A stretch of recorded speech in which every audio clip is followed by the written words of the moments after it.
Here. It feels like an Australian summer day today. How are we going with the sound, Darwin? What do you think about that fan? I think it has to be on. It has to be on. Otherwise, we'll start losing you at the back. We'll try also to have sort of breaks every hour or so, just to use the bushes to go to the loo, but also to help shift some air out. Because every body, literally your body, generates heat as well. So we'll see how we go. How are you going, darling? Now that fan that's currently pointed on you guys, Jesus and I might have to commandeer at times as well. Or if you put it, is it a swivel fan where you can just swivel it? Just do this. That's it. Not everybody gets a chance.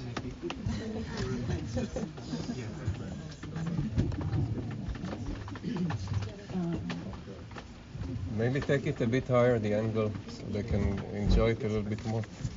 No, it's on the neck. Exactly.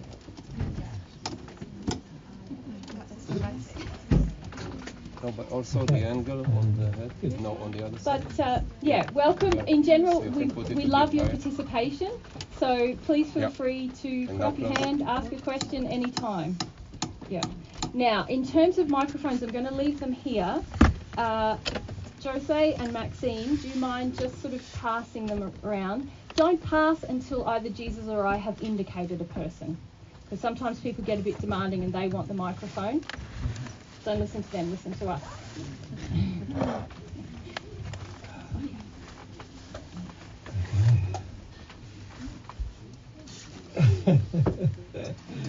It's already hot, isn't it? It's already warm, yeah. Obviously, next time we come, we need a bigger venue, so that's something we'll sort out. We did try to organise a bigger venue during the week, but there's a whole complex thing that occurred there with spirits that we decided to not use that venue. Yeah. Okay. Can everyone hear us both okay? Yep. You're all good? Okay. Those are on? They're on. Are they recorded? Yep. Yes. Just make sure I am. They're not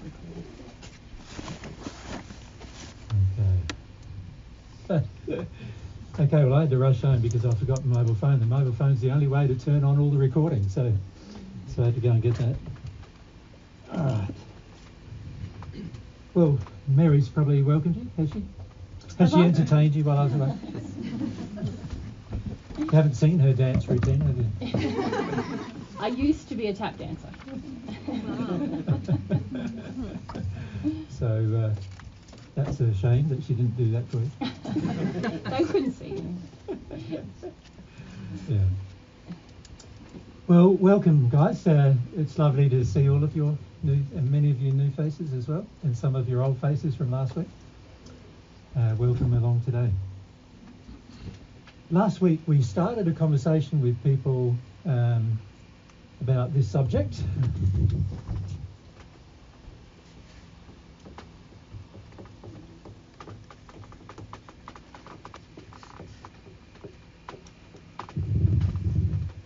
That fan's on your mic. Yeah, that fan's on my mic, so it's not going to be able to rotate towards me. Every time it blows across my mic. So that's missing me, that's good. Okay, so yes, so this subject, God's standards of love, was the subject that we started with last week. And unfortunately we didn't get to talk much about God's standards of love last week for lots of different reasons, and a lot of the reasons were that it was quite difficult last week. We had quite a lot of spirit influence on the group last week, shutting down the group, shutting down their ability to listen. And also quite a lot of different types of spirits here who had different agendas. Now, during the week, Mary and I have attempted to talk with some of those groups of spirits. So we're hoping that today and tomorrow goes a bit more smoothly than last week. Just that it feels a bit more open for you guys to engage for yourselves. Yeah. Often when there's spirits around, they sort of project at you to not concentrate as well. Yeah, so. Yeah. But one of the things we noticed here for the audience last week was there was a large amount of what we'd classify as aimlessness in everyone's life.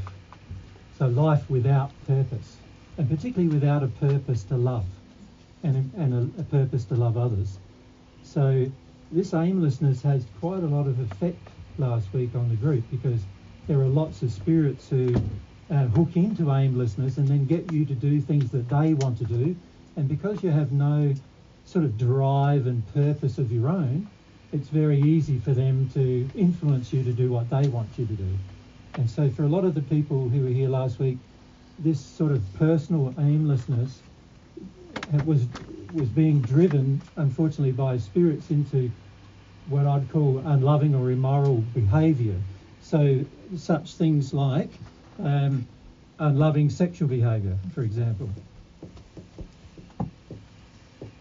You know, God has standards of love when it comes to sexual behaviour, and we could feel that the spirits were sort of driving people into sort of unloving sexual behaviour, and that played out a lot between men and women in the audience. You could feel this unloving sexual behaviour, unloving sexual exchanges, as well as unloving exchanges between spirits and people on earth as well.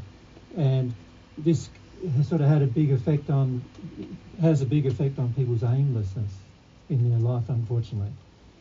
So there was that, and we tried to attempt to deal with some of the spirits involved with that, but they were very dark spirits, and unfortunately didn't want to talk to us. So at the end of the day, there wasn't much we could do about that. That's something each of you who were here last week, and also some of you who are this week, will probably have similar problems, and you're going to have to work through those issues yourself, one by one, without sort of, because the group itself is, the spirit group is attracted to your aimless desires. Does that make sense? In other words, your desire to not really do anything with your life. And yeah, for those who are just arriving, it's pretty tight in here, so unfortunately What there are a if we few pass back pillows some down the cushions front. and maybe just sort of in the centre Maybe area? if you can put them in the centre there. It's a bit hard with the poles, we know.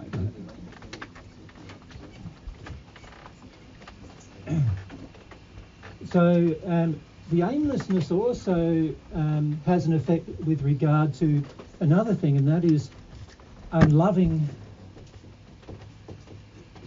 belief systems. When you do not seek for truth yourself, and you do not seek for a belief system yourself, what happens is many people around you will influence your belief one way or another. They'll push you in one direction and then push you in another direction, and you sort of become like a boat that's like a sailboat that's just driven by the direction of the wind, and you don't have any rudder, and you don't have any direction in your own life. And so people come along and they press you in one direction, so you go in that one direction. And other people come along and press you in another direction, so you go in that direction. Spirits come along, press you in a direction, so you go in that direction. And most people are not aware, we'll talk about this in a minute, that belief systems are very important. It's very important to have true beliefs, not false beliefs, not beliefs that are just anything goes. Because if you have true beliefs, you'll be in alignment with God's truth, which is the truth of the universe. If you have any false beliefs, or no beliefs at all, which is very common nowadays to have no beliefs, most people, you'll be able to be influenced in one direction, then another direction, then another direction. And in the process of being influenced in all these directions, you can end up doing some very damaging things to yourself and also to other people. So belief systems do matter, and a lot of people on earth have this sort of concept that it doesn't matter what you believe as long as you're kind. You know, as long as you're a compassionate person, an understanding person, a kind person, it really doesn't matter what you believe. But many people, when they pass, find out that is not true. It does matter what you believe, because what you believe determines what you'll seek and what you'll look for, and also what you feel is possible. And so when you have strong feelings that certain things are not possible, you won't seek for them. You won't try to obtain them. And the trouble with that is that in the spirit world in particular, but also here on earth, there are things that are possible that the majority of people don't believe are possible, and so we don't end up trying to attain them. One of those things is world unity.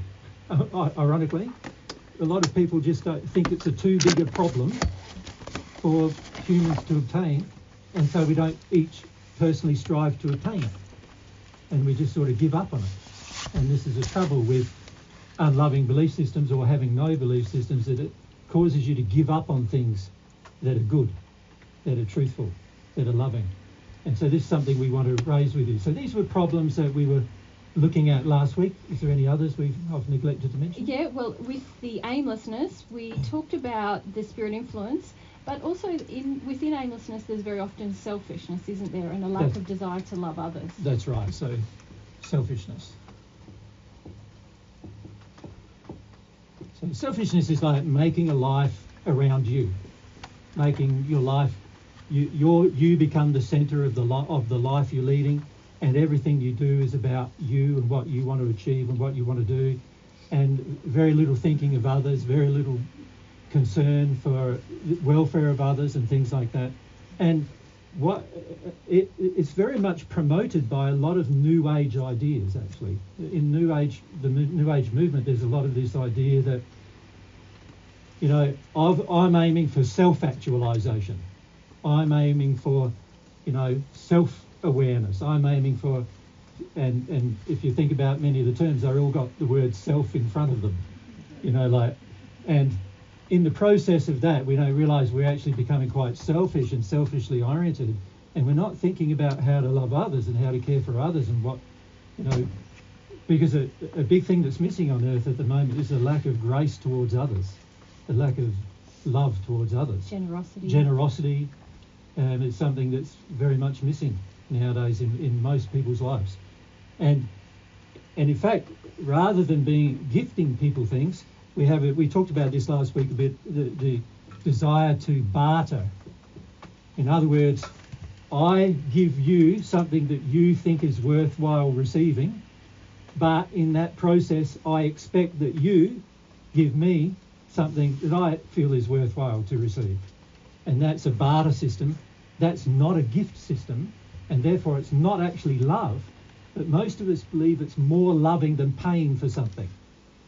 But the reality is we are actually paying for something, but we're just paying for it using a different method, not money. We're paying for it using emotion or good or services that we provide, or a lot of times it's an emotional sexual exchange, in the sense that if I make you feel good about yourself, then you'll give me something that I want in return. But if I make you feel bad about yourself, then all bets are off and you're going to slam me instead, that kind of thing. So there's very much this idea on earth to barter. Everyone barters with each other, and particularly barters emotionally. They barter things like, I give you an emotion, you give me an emotion. You see this in almost every area of life. Musicians do it all the time, right? They're giving this feeling with their music of connectivity with everybody, and as long as they give that feeling, everybody will pay to go to their concerts and everything else. But as soon as that doesn't happen, then everybody thinks, oh, I'm not interested in that person anymore. And it's very much a bartering system. So unfortunately, these systems on earth are very damaging to our future and very damaging to our ability to love in particular. So we wanted to just mention last week to those of you who weren't there last week, so you get a bit of a picture of where we're going to start today. Does that make sense? So today's going to be like a bit of a continuance of our discussion last week, but handled in a bit of a different fashion than last week. Now, Jay, before you move on, there's a couple of other things we were going to mention about last week that kind of follow on from that emotional barter. That's right. Yep. So with the relationships between men and women. Yes. So what we saw last week was, in a lot of the men who attended, they desire power over women. And let's just wrap that up. And sometimes that was sexual power, sometimes that's emotional power, but really a feeling entitled to be in control of the woman's life. Yeah, so entitlement to sort of make choices for the woman, an entitlement to sort of, if you're in a family, an entitlement that you're the one the woman should listen to. She shouldn't listen to God. She should listen to you first. She shouldn't obey God's standards. She should obey your standards first. You know, and so this is a very strong emotional injury that most men on the planet have, and most men on the planet don't believe they have. Right? And so it played out a lot in our group last week. Yeah. And then on the flip side, we had a lot of women who want to give to men, and basically willing to give everything that they have, emotionally, physically, sexually, without much concern for their own care of themselves, and oftentimes being sexually attracted to those dominating men, the men who want power. Yeah. So this is, you'll see this a lot where women are basically taught fundamentally that the role of a woman is to nurture, right? And this applies a lot to nurturing men. You see it a lot in a family where the male children are allowed to get away with more than the female children are. The female children have to learn how to cook, how to clean, how to tidy up after themselves, but the male children don't have to do these things, for example. It's a common view in families. So this whole women nurturing men actually creates in men this underlying desire for power and control over women as well. So a lot of times we see even little boys, 5 years of age, have total control of their mothers because of that injury. And so what that little boy, when he grows up to be an adult 30-year-old male, and I wouldn't call him an adult because he's probably still a little boy emotionally, he hasn't learned how to be self-responsible or anything, but he's now outwardly an adult male, you know, in his 30s, and you still see mummy nurturing him. You know, in my own family, I saw my mother, you know, cook, clean, prepare meals for my brother when he was still 50. So he's 11 years younger than I am. I'm 61, he's 50, and he was still living at home even though he owned a couple of other properties that he could have lived in, because it was very convenient, because mum did this, nurtured him all through his life. So he also had that expectation that women would do that as well. And also within that, there's, because women are wanting or feeling attracted to a man who want the power, often they're denying responsibility for some of the aspects of their own life, aren't they? That's right. Self-responsibility for creation. And so often women do this because they're afraid of financial matters. They want a man to provide for them financially, or they want a man to protect them from other men, things like that. And so they enter this state of nurturing. But also, many of you ladies do believe that, you know, the role of a woman is to have children. The role of a woman is to nurture those children. And there's what you call a loving nurturing, which is really a teaching process, versus a nurturing which is addictive, which ends up with the men feeling they do boss the women around. They are allowed to. It causes that sort of underlying dynamic. And so for thousands of years, these have been problems on earth, but most people don't recognise them as problems in their personal life. What else is on our list, Steve? that was all from last week. That was last week. But then our plan was to hit you with some truths of the universe, and perhaps that would lead our discussion for the rest of the day. Yeah. So these topics that you're going to raise now. Yeah. So what we decided we would do this time is, instead of labouring and having long discussions on points like we did last week, we're going to just go bang, bang, bang, bang, bang with 4 or 5 main issues. Does that make sense? And we'll probably spend 5 or 10 minutes on each main issue before lunch.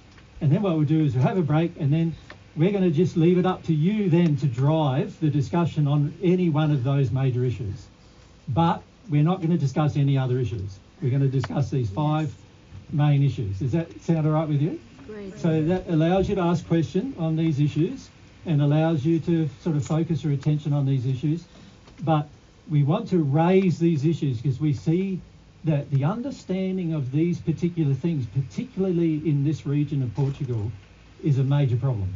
And It's a major problem among those of you who are expatriated, I suppose you could say, you're expats, but it's also a major problem amongst just general people in the population in terms of what's going on spiritually in this location. So we want to raise the issues one at a time with you. We've spent about 10 minutes explaining those issues, and we're going to give you a very loose, very unlike what we would normally do, by the way, very loose description of each issue. And then we basically want to open it to you to see whether you have a desire to know more about those issues or not. Does that follow? G'day. All right, the first issue is truth. I'm going to make some statements. There is absolute truth.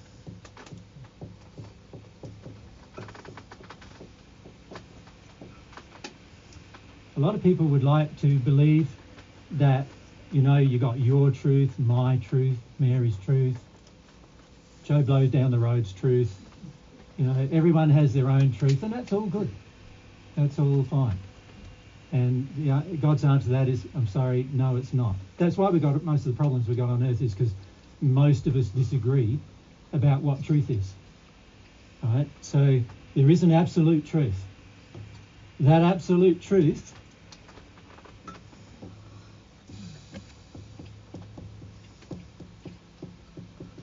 belongs to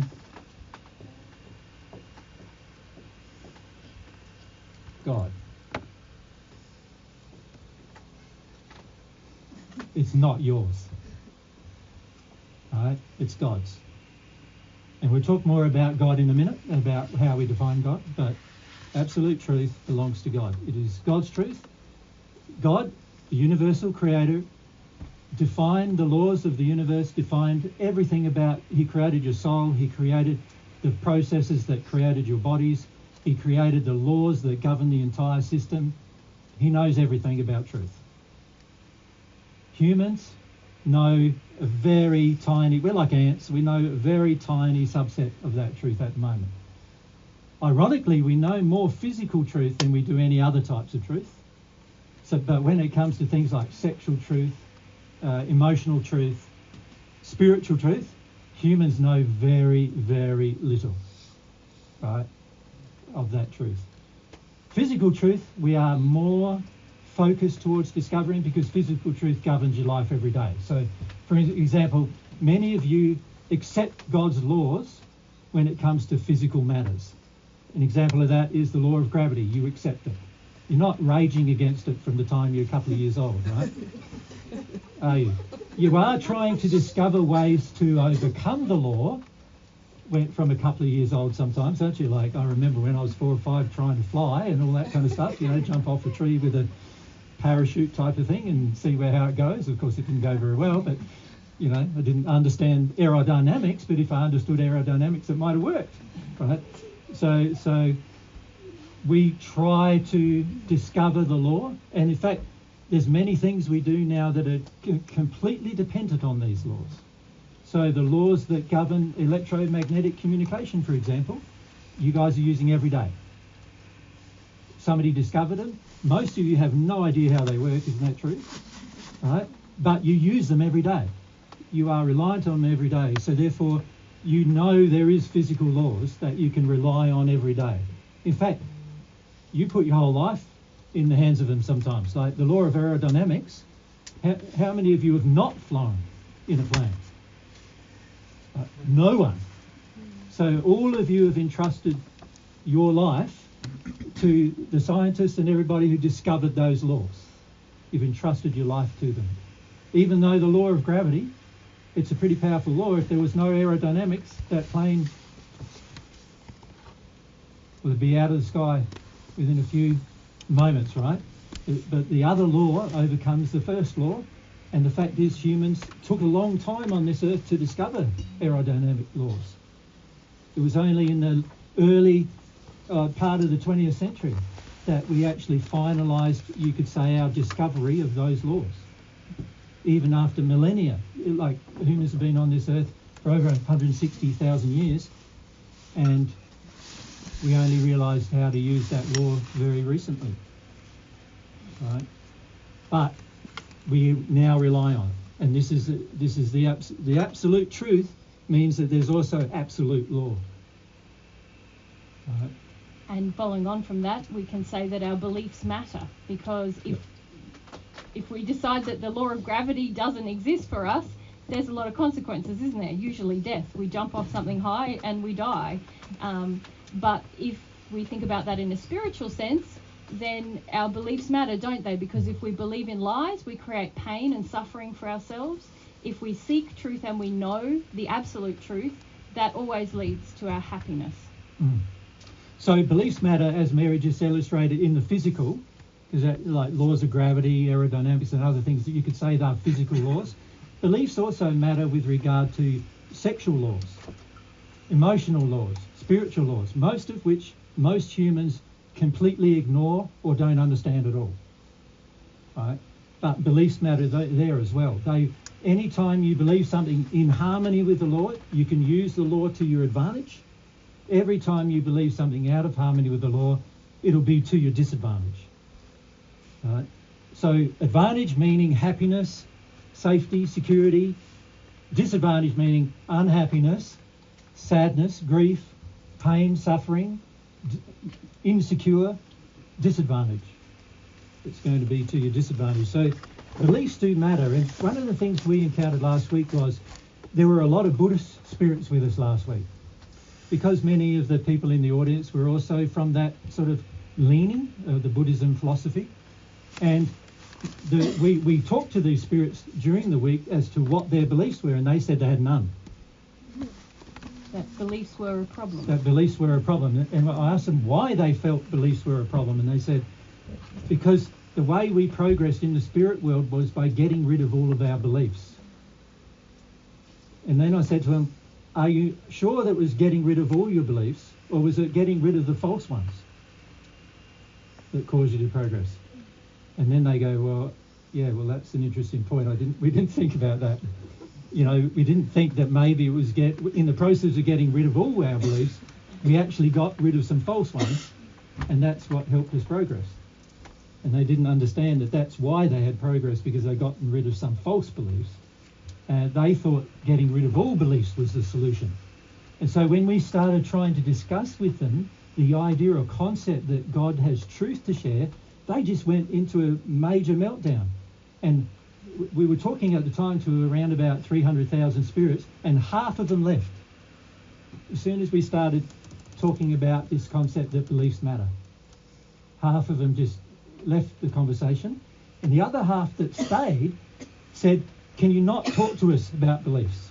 They were quite frightened because they realised that in their past that they had felt very constrained or unhappy by the beliefs that they'd had, and by giving them up, they thought that's the way that leads to my happiness and my spiritual development. So the thought of even considering another belief triggered a lot of fear in them, that maybe this was going to lead to restriction. So they were really worried and frightened. And so they said, look, can you not talk about beliefs? And I'm going, well, how do I now help them without talking about beliefs? And so we come up with an idea of just giving them an experience with God, with truth and with love.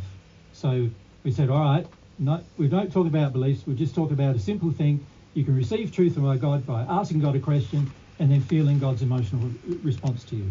And they did that, and they asked a number of questions. The first one was, is there a God? And then they had, from outside of themselves, a response that said yes, even though they felt no. So they then realised, oh, somebody else is telling me there is, and I'm believing there's not. So, and then the next question was, are you God?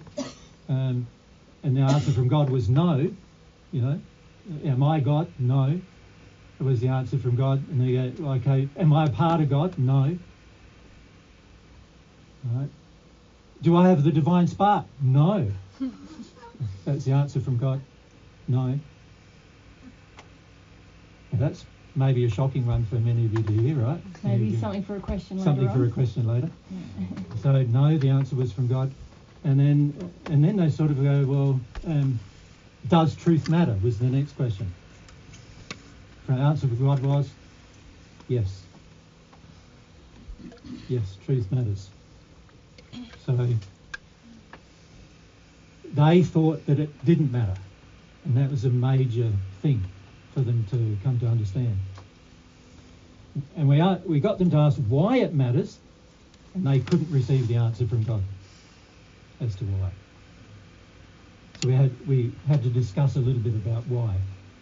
And the reason why is because anything that is untruthful is going to bring you unhappiness. That's why it matters. So beliefs do matter, and beliefs in all areas of your life matter. So you can't go, I'm going to accept the physical beliefs, like the laws that govern me physically. I'll accept all of that. But on the other hand, if I don't understand or don't accept the laws that govern me sexually and emotionally and spiritually, then of course I'm going to have sexual pain and suffering, I'm going to have emotional pain and suffering, and I'm going to have spiritual pain and suffering. But unfortunately for most people on earth, we zone out of all that pain and suffering, so we focus on physical things giving me substitutes for all the things that I don't understand. And this is why frequently we get addicted to substances, because we're making substitutions of substances over having truth in other areas of our life. So an example of that is, let's say I've got a whole series of emotions I don't understand, so I decide to numb them with alcohol. So I'm now turning to a substance to alleviate my pain and suffering emotionally. And this is very common. This is why people smoke and drink and do all of these kind of things that are damaging to self. And for a large part, it's because there's beliefs they have and emotions they have that they don't understand the laws about, and then they try to get substances to alleviate the damage that's occurred by breaking those laws. You can raise questions about that.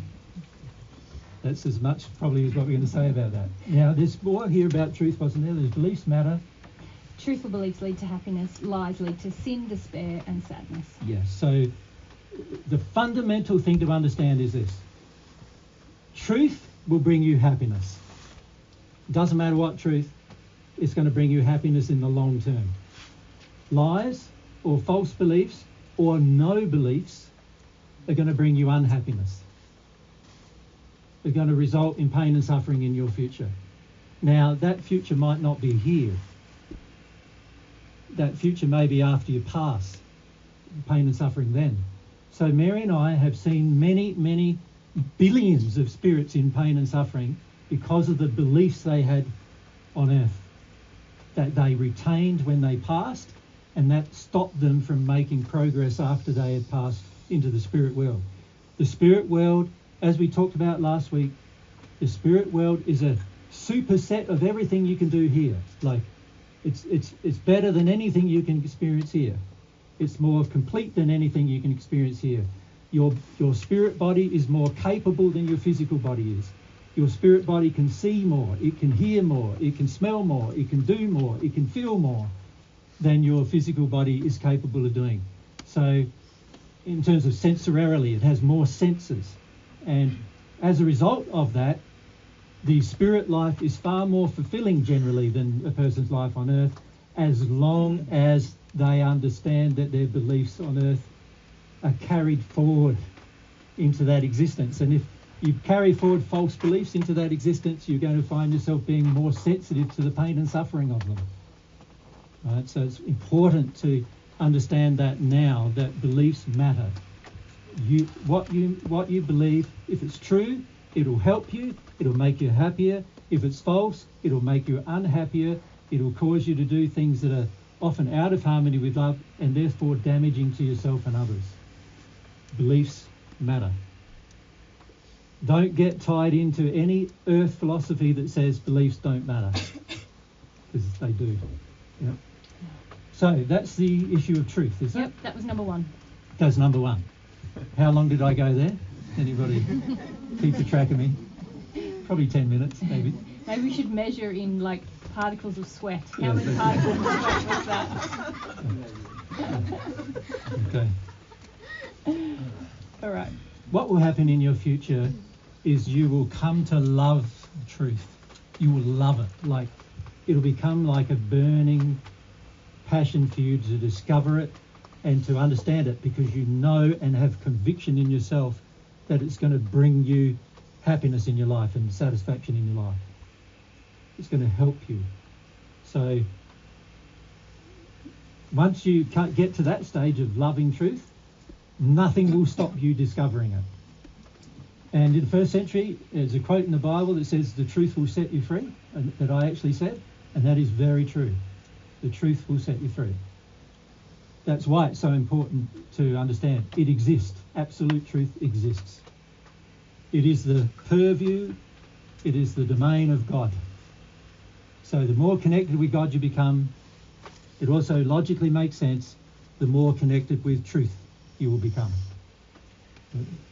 And by the way, God is not mystical. He's not trying to go, let's create some kind of fantastical experience for you so that you can, be taken on this nice journey to discover truth. No, he wants to plainly and simply share it with you. He's not going to beat around the bush with you. He doesn't want to do that. He doesn't want to say to you, yes, because you did something wrong years ago, I'm going to withhold some truth from you. He doesn't want to do that either. He wants to gift you as much truth as you are emotionally capable of receiving. That's what he wants. And he wants to do that every day, every moment of your day. So let him do it. And that's another good question. How do I let him do it, isn't it? Okay. Truth. One subject we want to focus on this 2 days. All right, next subject. Well, I suppose that subject raises this subject, which is the subject of God. And why haven't I put that subject first? Which is really where it belongs. Any ideas? Can you see that truth, if I don't understand there is a truth that God exists, then that is going to have an effect on what I try to discover about God. Right, so let's look at some truths about God. God exists. God is real.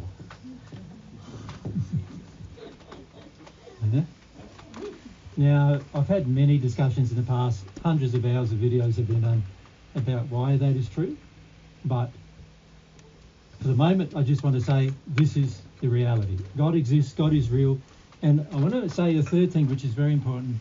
God is an entity.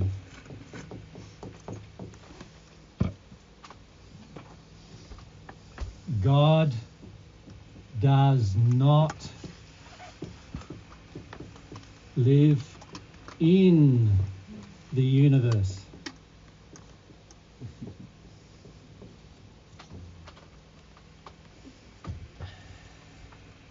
God created the universe. Therefore, it makes logical sense that he doesn't live in it, because he existed before the universe existed. So God does not live in the universe. This is common views on earth, that where God's the centre of the universe, or God's the, like an anthropomorphic, man-looking person or a woman-looking person, depending on which injury you have about men or women, perhaps. But God doesn't live in the universe. God is not human. Never has been either. Right? That also then means that Jesus is not God. A lot of you will see videos of me where people are asking me, am I Jesus? And as soon as I say I am, they say they've got enough video now. They've said enough now, because for many of them that means I'm saying that I'm God. In fact, quite a number of different interviews we've done, They've actually, I've said I'm Jesus, they've taken that, put it on telly, and then said as a speakover, he's saying he's God. Not true. None of you will ever be God, including me. We will never be God. We can never be God. God's infinite in nature. We can never be God. We can receive things from God, is what we can do. But that has to be a choice you make. God's not going to force that choice on you. So if you want to receive love from God, you have to make the choice to do it. You have to decide to do it. And you have to obey his laws about how to do it. Right? There's only, he's created a law that governs how to do it. And unless you engage that law, you will not be able to do it. You do not have a spark of the divine in you, in the sense that there's no part of God in you unless you ask for it. And unless you ask for it.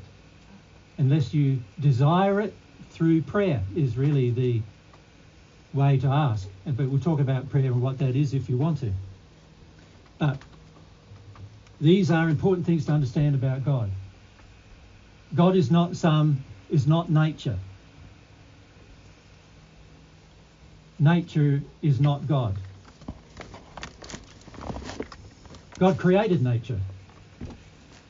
You could say nature is an expression of God's personality, but it isn't God.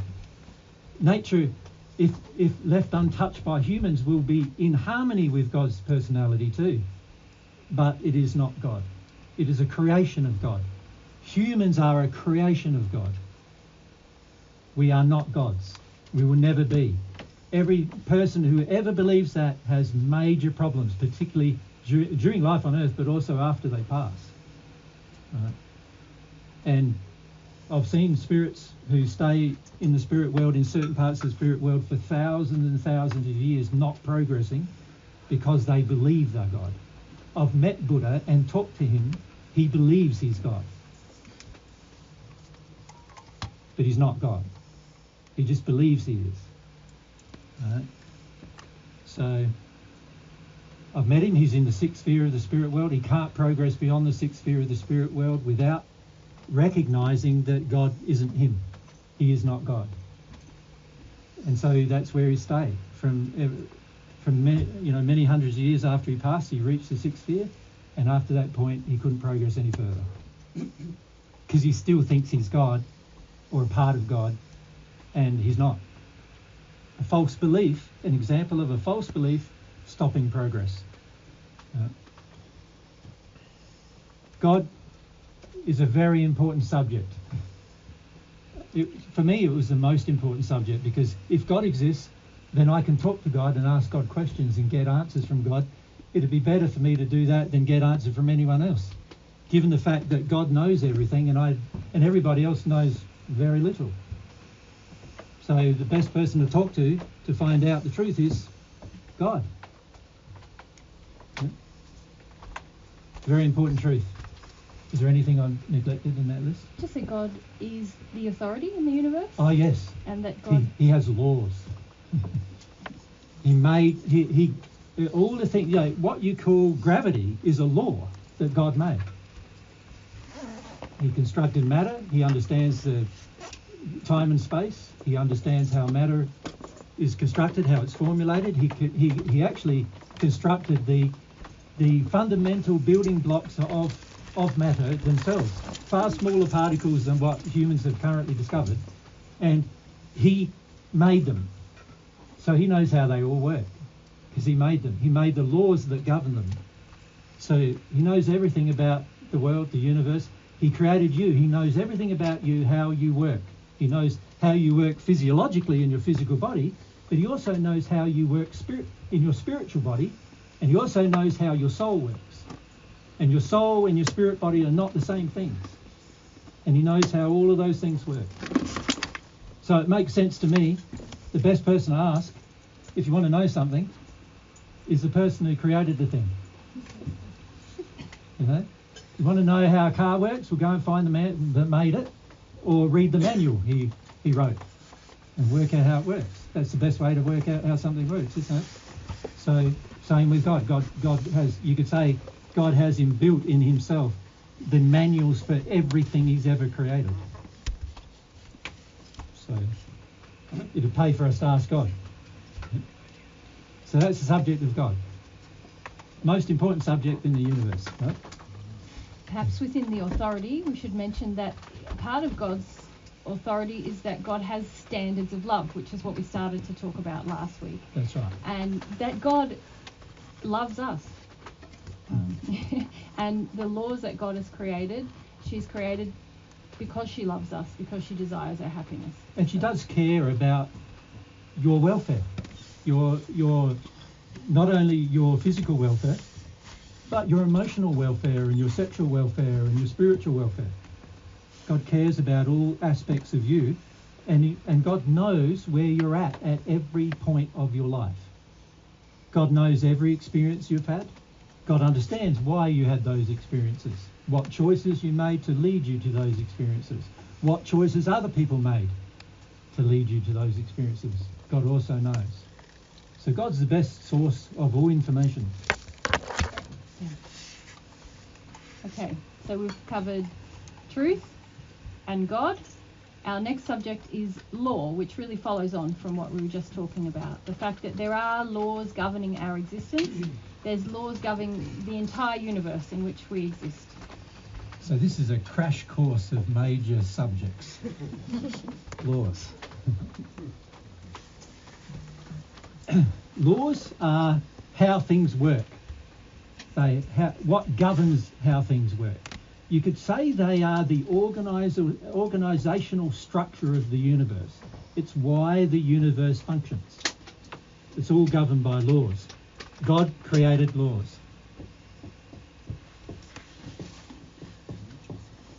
So you could also say that a part of God's nature is organised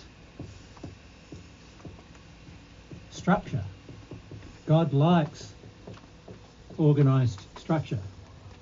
You see this in the physical universe a lot, where organised structure, where things symbiotically work together, where, like we're breathing air, but something else produces it. We don't produce it ourselves. That's an organised structure.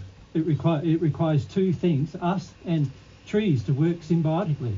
What we expel, they breathe in. What we need, they breathe out. That's a symbiotic arrangement between trees and us. Without them providing that oxygen, we would die. So that's another example of organised structure. God created that organised structure. Phone's off, thanks. Okay, what else? Well, we might talk about the types of laws. Two. There are. There's four really. Well, you could say there's two things we probably need to mention about law. Firstly, law has hierarchy.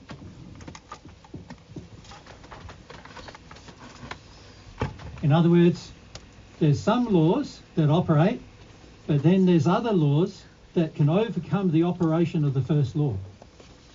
So a physical example of that is the law of gravity, right, can be overcome by the law of aerodynamics. Now, of course, God didn't name it the law of gravity, and God didn't name it the law of aerodynamics. We did that. But they are laws that God created, fixed laws that God created. Gravity based upon matter, mass, and aerodynamics needs a atmosphere, right? But of course, when it comes to things like going through space, there's no atmosphere. So then there's other laws that govern that, right? Movement through space, propulsion. So every law, you can see the law of gravity can be overcome by the law of aerodynamics, but it's not. The law of gravity still exists, doesn't it? Even though we're flying in a plane, gravity still exists. But because we used another law that was more powerful, you could say, than the first law, it could overcome it, as long as we understood the mechanisms or the mechanics of the law. It can overcome it. So there's an example of physical hierarchy of a law. You've got gravity, a lower law, governs us from flying off the planet, And aerodynamics allows us to fly off the surface of the planet under controlled conditions, as long as we engage the law.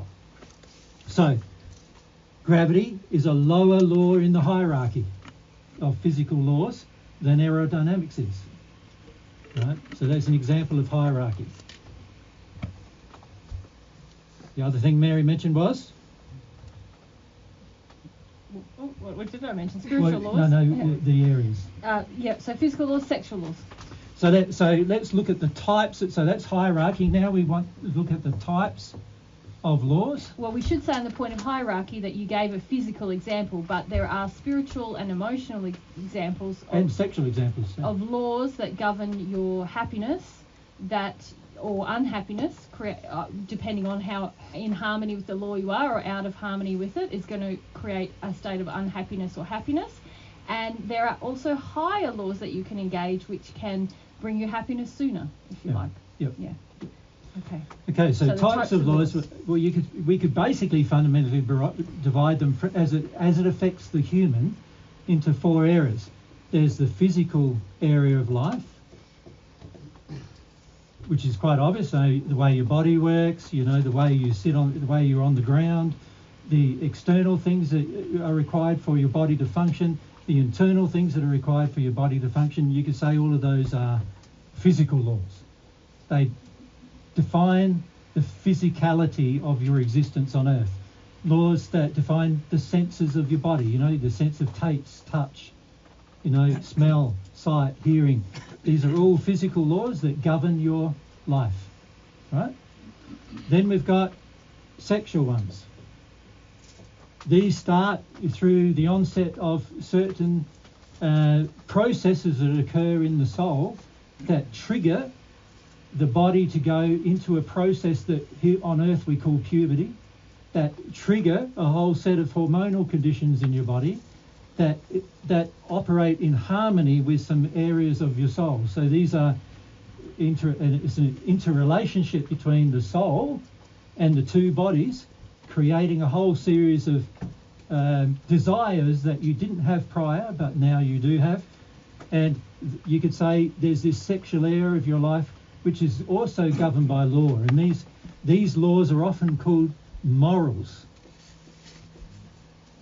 So there is such a thing as morality. God has actually created such a thing as morality, and it's interesting that all the people on earth who believe that's not true, when they pass, they're in areas of the spirit world where they have to learn that it is true. I've talked to many, many spirits who believed on earth there was no such thing as sexual morality, only to find that they were in the hells of the spirit world. And by the way, there are hells in the spirit world. And they arrived there because they needed to learn what those moral laws were. All right, then there's emotional laws. These laws cover how emotions work. They're mathematical formulas that define what emotions are, what types of emotions there are, and how they work and how they're transmitted between people, and how, in fact, you can receive emotions from God even. And also, emotional laws are interesting in that they are not bound by physical limitations such as the speed of light.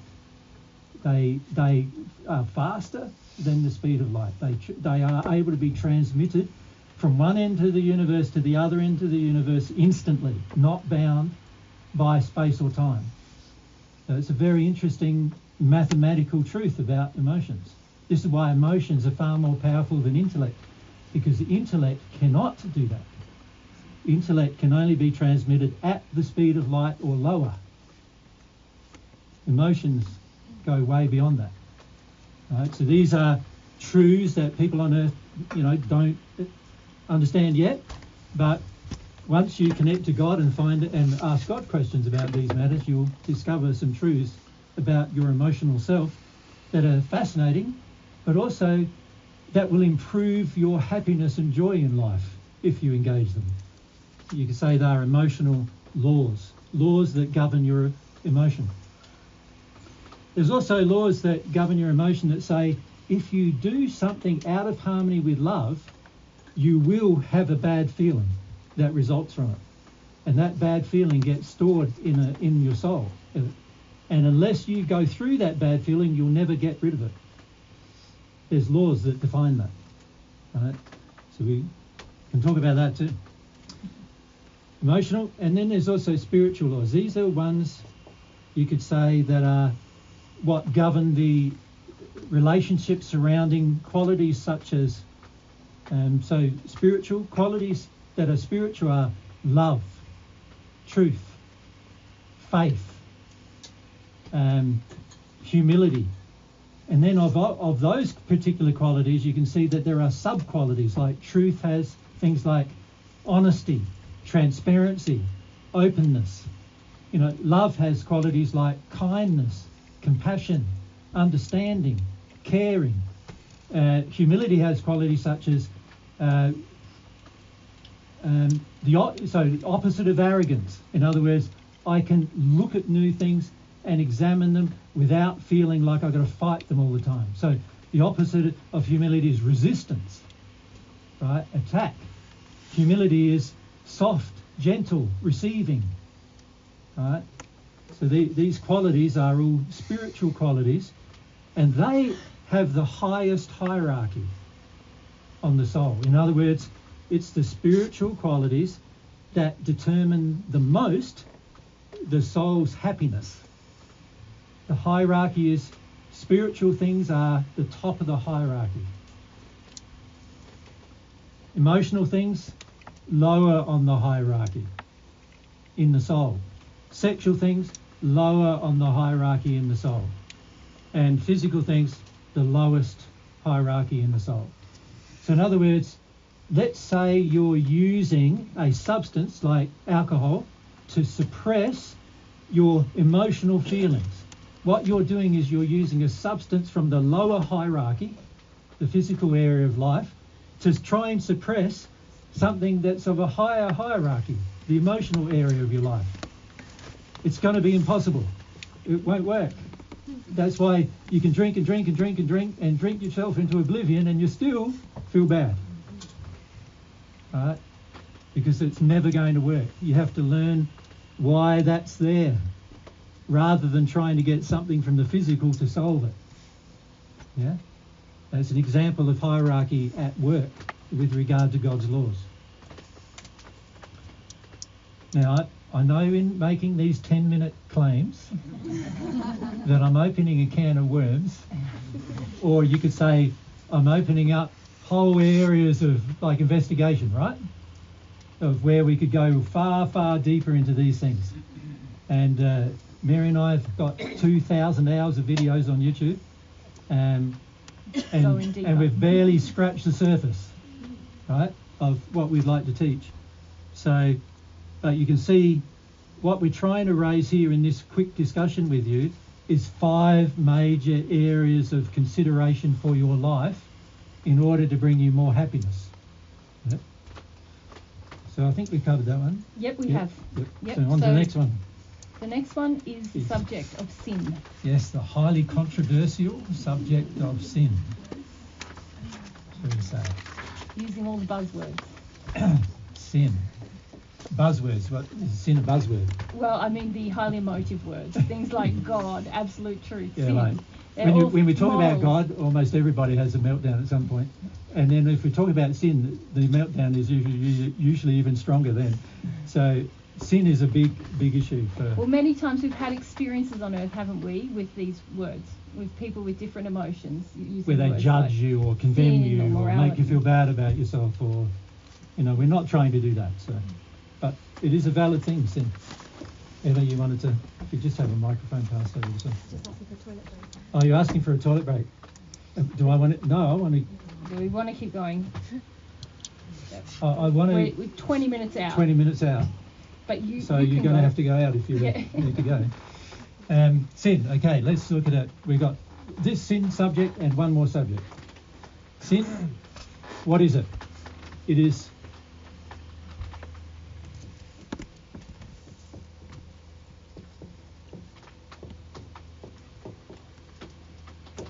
Not being loving is what it is.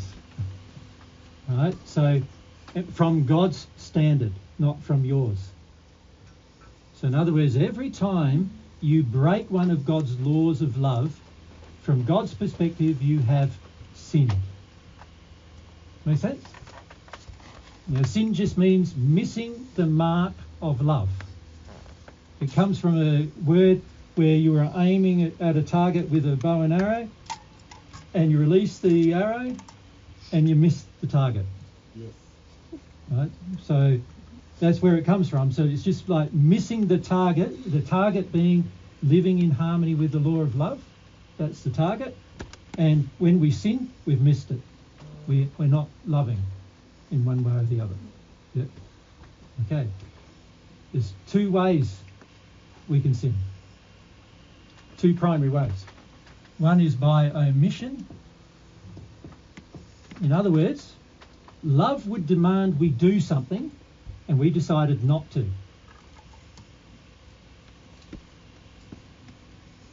So an example of that, you see someone suffering, you have the power, the means to help them, the energy to help them, and you decide not to. That's a sin of omission. There's a law that governs the penalty on your soul for the sin of omission. Right? Then there's the sin of commission.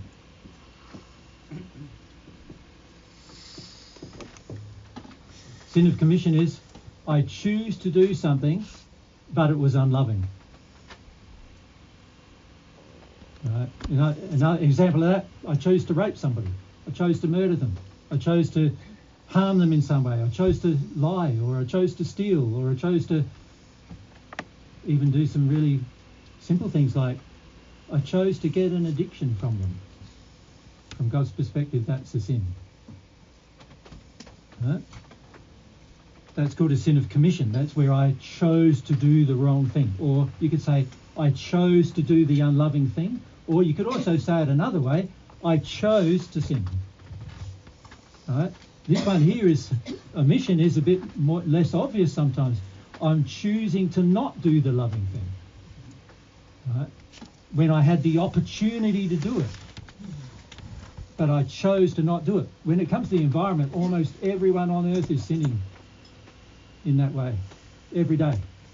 There's a lot of things we can do to help the environment and we choose not to. An example of that is, what do you do with your waste? Like if you eat the way God intends, most of your waste will be like vegetable matter, really. So what do you do with it? Do you chuck it in a plastic bag and chuck it in a bin and get it taken away? Or do you dig up areas of your garden and put it in your garden? Well, if you do the first, you're actually choosing from God's perspective to sin. Now, of course, there's hierarchy, and if you sin against the environment, it's less bad, you could say. There's lower penalties for sinning against the environment than there are for sinning against a person. Right? That is also true, but nevertheless, we can still sin against the environment. God has laws. If you think about it, it makes sense. God has laws that say, choose to treat your environment well, because if you don't, eventually you'll find yourself suffering from choosing to treat it badly. And this is where we're headed on the planet. We're headed into this place where by choosing to treat the environment in a selfish way all the time, we're headed to a place where the environment's going to be in such a bad condition that we will not be able to get from it what we need to live. It's going to be in that bad a condition. And that will be because we have chosen to sin against the environment by sins of omission, by not doing things to fix the environment, by not caring for it as much. Yeah. And by the way, just a little comment there, recycling isn't caring for the environment. You can raise that issue as an issue later if you want, and we can have an argument about that. Yeah. All right, there's a few more things we wanted to say about sin, particularly about penalty. Yes. So there is a penalty associated with every sin, and it's particular to the type of sin and where in the hierarchy that sin is existing. Let's talk about penalty and reward. When you choose to not be loving, the way God's created the universe is there will always be a penalty.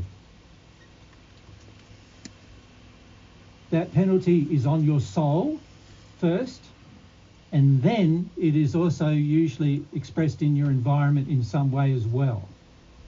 Right? But there will always be a penalty if you choose to not be loving. If you choose to be loving, there is always a reward. So if you choose to be loving, you will always be rewarded. Now, a lot of those rewards maybe won't come from people, because a lot of people want to sin, and so they want you to do the unloving thing. But the rewards will come from God and his laws. And you will notice it after time that that is true. So there is a penalty system for sin, and there is a reward system for sin. And anybody who teaches you that that's not true is lying to you. And why would they want to lie to you? Because it might make you feel good about yourself, and that's how they manipulate you emotionally. You feel good about yourself, you might give them some things that you might otherwise not. So all we're interested in doing, Mary and I, is just telling you the truth. How you respond to it, that's up to you. You don't have to believe what we're saying, but it will be to your detriment if you don't. We've had 2,000 years of experience about these matters, which I think you'll find after 2,000 years of your own experience of these matters, you'll find that many of the things that we're saying to you, you'll find all of them will be true. And you'll be pretty definite about it. Yeah. You'll be as definite as we are about it. Yeah? We've had personal experience with these things. Now, Jay, do you just want to mention about sin being purposeful or ignorant, done in ignorance? Because there's still a penalty, isn't there? Yes. If we sin knowingly or even unknowingly, there is still a penalty associated with sin. Yeah. An example of that is, let's say you didn't know about the law of gravity. Now, how could that happen? Well, I don't really know how that could happen, particularly if you're an adult. By the time you're an adult, it would be pretty hard for you to not know about the law of gravity, because, you know, every time you tripped over and fell on your face, there's the law of gravity at work. You know, so it'd be pretty hard not to know. But let's say you lived in a bubble somehow, and in a vacuum somehow, and in a gravity-less environment somehow. So let's say you lived on Mars in a gravity-less environment, and then you came back to Earth, and you didn't realise that there was such a thing as the law of gravity. So you're standing on the edge of the building, you go, oh, you know, in another environment, like an almost gravity-free environment, I can just jump off this building and I'll just sort of float. And I'll float in the direction that I sent my initial momentum. So, you know, if I was in space, all I've got to do is push myself towards something. And as long as the thing I'm pushing from is stable, and I push myself towards something, I'll go in that direction. I'll just keep going in that direction and keep going in that direction. But gravity, it doesn't work that way, does it? You stand on the top of a building and you push yourself up into the air off the edge of the building, and you might do a tiny little arc, which was the strength of your muscular system to get you that far. And then from then on, the 9.8 metres a second squared that's pulling downward on you is just... and that's where you're headed. All right? So that's an example of, you know, if you didn't know, the gravity is still working, and you are still going to hit the ground at a velocity, and if that velocity is too fast for your body, you're going to die, for sure, even if you didn't know it. The difference, though, is you've broken the physical law, but you didn't know about the law, and so there was no intention to do it. And because there was no intention to do it, there's no emotional laws that were broken. There's no spiritual laws that were broken. It was only the gravity law that was broken. That was it. Now, same applies. I'm standing on the edge of the building and someone pushes me. My body broke the law, but again, there was no intention on my part to do it. There was no desire on my part to do it. And so when I hit the ground, I might be dead, but there'll be no other penalty other than just breaking that one law. But if I decide to jump, I'm not only breaking a physical law now, but I'm also breaking a series of spiritual and emotional laws, which all have their own penalties. So that's why jumping is much more serious than getting pushed off, or much more serious of inadvertently falling off. Right? This is the part of hierarchy of law that integrates with sin. All right. Good eye. Yeah. Can of worms, that sin thing.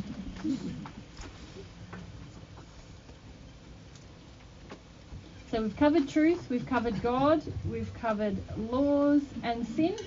The final thing we want to talk about is the human soul, which is really you in this whole system. So the human soul is the thing God created. So your two bodies, your mum and dad created. So when we talk about incarnation, just for those of you that may not know, the soul is split into two halves at the point of incarnation. There's a spirit body and a material body. Got to get my gender right as well. Right, so if the soul has masculine and feminine qualities. If the soul is dominantly masculine as a whole soul, then the two halves will be male. If the soul is dominantly feminine as a whole soul, then the two halves will be female. If the soul is a mixture of masculine and feminine, then one part of the soul will be dominantly masculine and the other part of the soul will be dominantly feminine. Right? So I'm assuming here that we've got a dominantly masculine, not a dominantly masculine or a dominantly feminine, but about 92% of souls are what you would classify as heterosexual in nature, and they don't have a dominant masculinity or femininity. They are more centrally organised, and so half of the soul will be female, half of the soul will be male. The male attracts bodies with the right chromosome to match the male personality, the masculinity, expression of masculinity, and the female attracts. When I say attracts, it's not a decision, it's an automatic instinctual thing that occurs. There's a physical body and a spirit body that's created at the time of conception. Right? God created the soul. You could say mum and dad created the bodies through the sex act, right? Through conception. So, bearing that in mind, the main part of you is not these bodies. Can you see that? The main part of you is what God created, the soul. God created the soul, right? And God created the soul to be a thing that splits up, becomes aware of itself, and eventually merges back together again. The process of splitting up is called incarnation and individualization.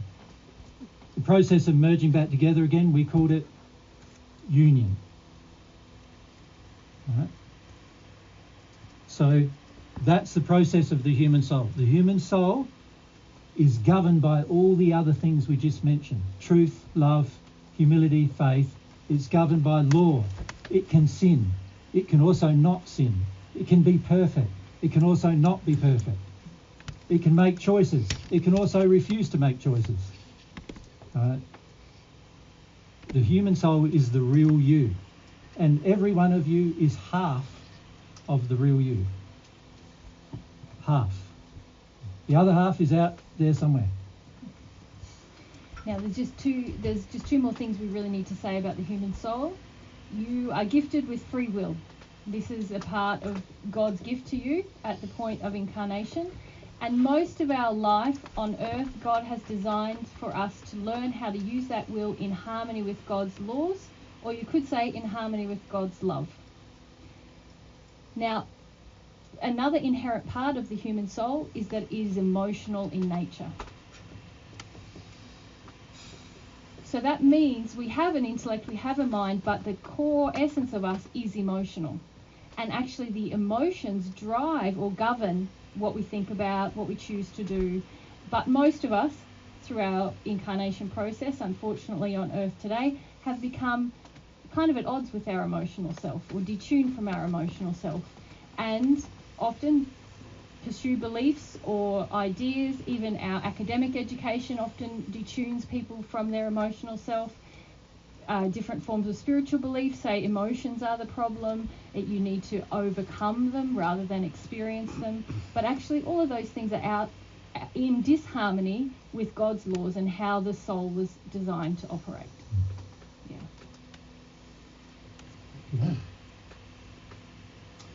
All right, well, they're our 5 subjects. Do you want to list them all again? So let's just summarise what they are.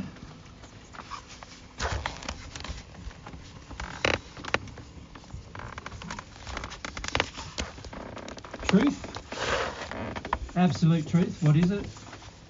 God exists, God's real. Laws. God created laws that govern the universe, govern us, govern our soul. Creates pain and suffering. Create pain and suffering for those who break those laws, which happiness, introduces the term of sin, the process of missing the mark of love, or missing the mark of truth, or missing the mark of what is loving behaviour as God's standards demand. And the last thing was the way in which the human soul is created and operates. So over the next 2 days, you can ask us any question associated with those 5 subjects.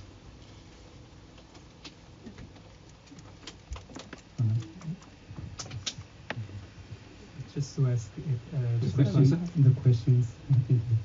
the questions need to be principled based, or it can sort of open for personal feedback. We will always, when we give you any personal feedback, it will always be principle based anyway. Okay. So we're happy to answer a personal question as long as it fits somewhere in amongst the 5 subjects. Okay. And we will always give an answer generally that's principally based. Yeah. So. Yeah, but you can make it personal examples. Yeah. Sometimes that's the engaging. microphone up behind, 2 seats back.